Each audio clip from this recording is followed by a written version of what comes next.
Jadi kalau target tercapai, jumpa persnya santai lah. Saya nggak stres. Padahal semalam saya nggak bisa tidur, kecape, nggak. Jadi begitu tercapai tadi 5,61, waduh, harus neraktir. Enggak. Jadi gini, ini prestasi yang luar biasa loh. Di tengah gejolak tekanan perekonomian global yang amat tidak menentu, kita masih bisa tumbuh sesuai dengan target 5,61, dan dibandingkan triwulan keempat tahun lalu kan tumbuhnya lebih cepat. Dulu 5,39, 5,61. Jadi clear sekali kita sudah bisa terlepas dari kutukan pertumbuhan 5%. Jadi ekonomi sedang bergerak ke arah yang lebih cepat lagi. Tapi kan kita tahu hambatan masih akan besar di depan, mengingat global juga belum baik kondisinya. Jadi kita harus pastikan domestiknya tumbuh dengan bagus, dan segala mesin atau perusahaan-perusahaan yang ekspor oriented yang masih bisa ekspor, kita akan dukung supaya mereka bisa lebih kompetitif di global market. Yang jangka pendek, ada beberapa nanti inisiatif yang dikeluarkan oleh Kementerian Keuangan, beberapa kementerian di sini. Tadi saya ketemu dengan Menteri Perindustrian tadi pagi. Saya tanya apa yang bisa didorong. Saya tertarik dengan proposal mereka untuk memberi subsidi ke kendaraan listrik. Karena selain mendorong konsumsi, yang kedua kita bisa mengurangi konsumsi bahan bakar fuel, BBM ya. Jadi ke depan harusnya kalau itu dipercepat lebih memperkuat daya tahan anggaran dan ekonomi kita. Ini omongan kasar, Pak Menteri udah ngomong tadi ya.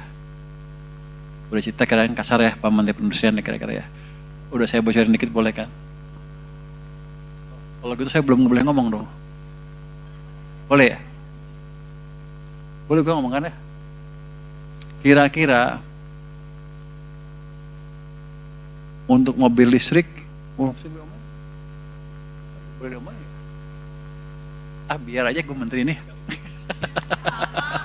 Jadi gini, akan kita kasih berapa?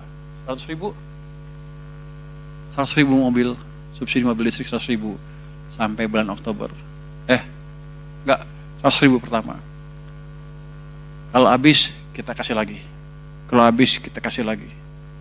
Nanti skemanya Pak Menteri Perindustrian akan menjelaskan seperti apa, nanti juga Menteri Perekonomian akan memberikan seperti apa. Motor listrik juga sama. 100.000 pertama karena kita kasih. Berapa subsidinya? 5 juta. Kalau habis kita kasih lagi. Kalau habis kita kasih lagi.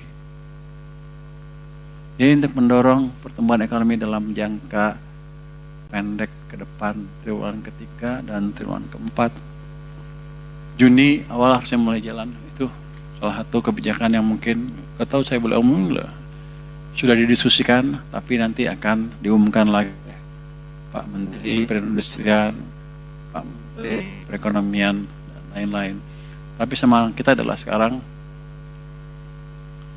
kita akan memastikan semua mesin ekonomi berjalan. Di demand udah kita dorong, sekarang di sektor manufaktur yang kita dorong lagi. Nanti kami juga akan ketemu dengan industri tekstil, apalagi sepatu, dan lain-lain, di mana mereka memerlukan dana lebih murah untuk peremajaan mesin-mesinnya. Jadi kita akan hidupkan betul-betul sektor swasta juga. Jadi ekonomi bukan hanya didorong oleh pemerintah saja, nanti swasta akan hidup juga. Kan dulu kita janjinya seperti itu. Pak Presiden juga sudah menginstruksikan strategi seperti itu ya Pak Yuda ya. Saya menjalankan perintah Bapak Presiden aja. Jadi jangan takut dengan tadi 5,61 tadi, kan pasti banyak ekonom tuh yang bilang kita mau rusak pada kecele. Coba nanti Anda tulis, mereka kecelek gitu, salah prediksi. Boro-boro resesi malah naik, apalagi krisis. Jadi kalau ekonomi itu jalan, tumbuh, melambat, resesi. Resesi itu pasti turun, pasti ada. Kalau krisis itu resesi dalam sekali jatuh ke dalam. Nanti recover lagi. Nah sekarang masih sana. Sebagian besar saya lihat di TikTok udah bilang katanya kita menuju 9798. Padahal mereka nggak pernah lihat data ekonomi itu 9798. Jadi data ini, pertumbuhan ekonomi triwulan pertama ini menunjukkan bahwa reformasi ekonomi yang dilakukan sudah memberikan dampak ke perekonomian dan kita sepertinya akan terus mengalami pertumbuhan ekonomi yang lebih cepat. Jadi teman-teman gak usah khawatir. Saya monitor terus data ekonomi dari hari ke hari. Setiap kelemahan kita diskusikan ya Pak. Kita diskusikan semua. Kita cari cara pemecahan yang paling baik seperti apa.